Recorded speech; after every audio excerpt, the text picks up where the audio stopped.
உத்தரப்பிரதேச மாநிலத்தில் உள்ள பிரக்யராஜ் பகுதியில் 12 வருடங்களுக்கு ஒருமுறை 3 புனித நதிகள் சந்திக்கும் மகா கும்பமேளா நிகழ்ச்சி நடைபெறுவது வழக்கம். அந்த வகையில் நடப்பாண்டிலும் மகா கும்பமேளா நிகழ்ச்சி தொடங்கி வெகு விமர்சையாக நடைபெற்று வருகிறது. இந்த விழா கடந்த 12ஆம் தேதி தொடங்கிய நிலையில் பிப்ரவரி 26ஆம் தேதி வரை நடைபெறும். இந்த விழாவில் வித்தியாசமான பல துறவிகள் கலந்து கொண்டு ட்ரெண்டாகி வரும் நிலையில் தற்போது அங்கு பாசி ஊசி மணிவிற்கும் மோனலிசா என்ற 16 வயது பெண் தற்போது சமூக வலைதளங்களில் மிகவும் ட்ரெண்டிங்கில் இருக்கிறார். இந்த பெண்ணின் புகைப்படத்தை எடுத்து சோசியல் மீடியாவில் பதிவிட அவரை பின்தொடர்ந்து செல்ஃபி எடுக்க பலரும் தொந்தரவு கொடுக்கிறார்கள்.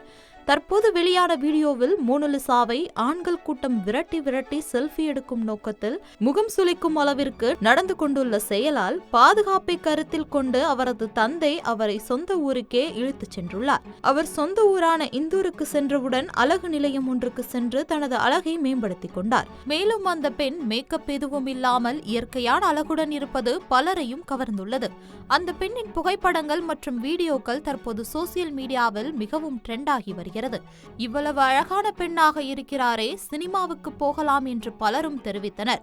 இந்த நிலையில் மோனலிசாவை தேடி பாலிவுட் பட வாய்ப்பு வந்திருக்கிறதாம். ராம் கி ஜென்மபூமி, தி டைரி ஆஃப் வெஸ்ட் பெங்கால் ஆகிய படங்களை இயக்கிய சனோஜ் மிஸ்ரா தான் மோனலிசா பொன்சேலுக்கு நடிக்க வாய்ப்பு கொடுக்கிறார் என்ற தகவலும் வெளியாகி இருக்கிறது.